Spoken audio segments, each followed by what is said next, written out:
there, YouTube. We're back again for our Origins Bonanza. We're at the Catalyst Game Lab, and we're about to talk to Randall about their new game that's coming out, Dragonfire. Hey, Randall.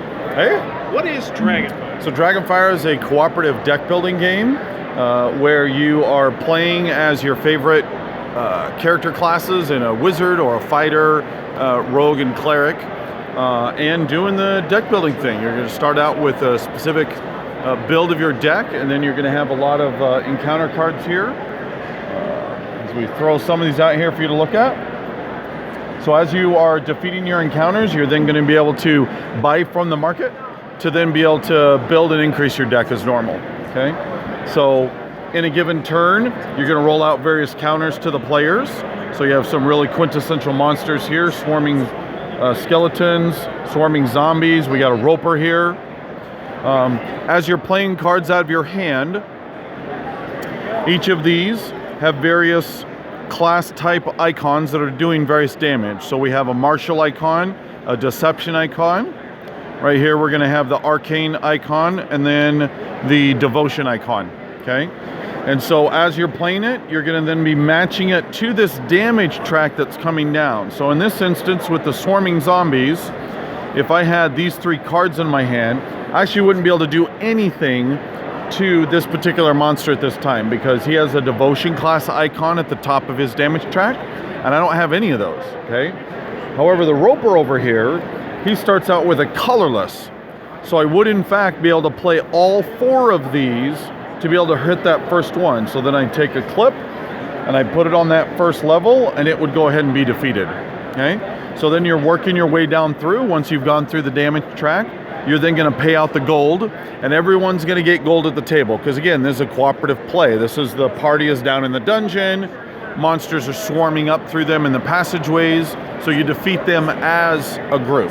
So you're not just playing cards on your turn, on the encounters facing you, you're playing them on other people. So if we go back to this example of these three cards, I can't do anything on the swarming zombie. That's okay.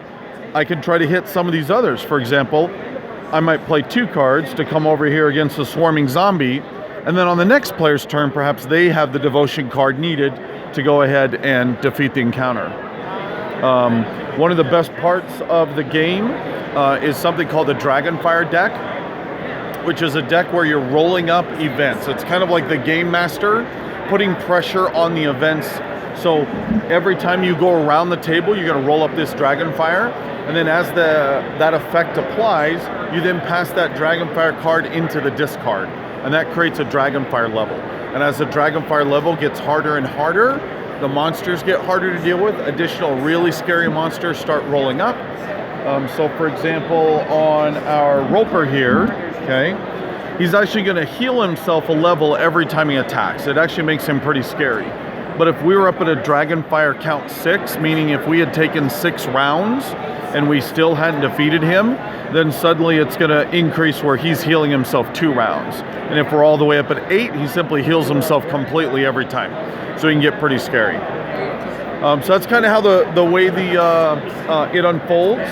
One of the great things we have here as well is that each of the stats on the character screens that are both the classes as well as the races, each are going to have a slightly unique build in the number of the cards that you use to build your equipment pack, which is your draw deck, as well as your starting cards, your gold, and your health.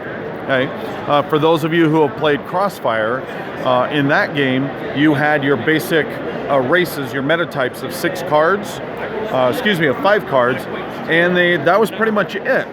Whereas we've taken that and built into it, so every one of these cards, the 16 cards in the base game, as well as the 32 cards in the very first expansion we have, every single one of those will have a slightly different build. And so I can see lots of great gamer arguments around the table of, no, the Sun Elf wizard is the best wizard, and here's why. And the other place, no, it's the Tiefling wizard. He does it better because he's got his extra cards and more hit points and so on. So there's a lot of great, almost kind of a pre-building that goes into it. And then the gameplay. And then it also has a really, really robust campaign play that we're building. So if you want to look over here, we have this sticker here. which is as soon as you've played your first game, you're going to be able to get your background sticker. And these background stickers come straight out of the player's handbook. And then as you play each game, you're going to get experience points. And those experience points can then be spent for features. And the features then increase the abilities that you have.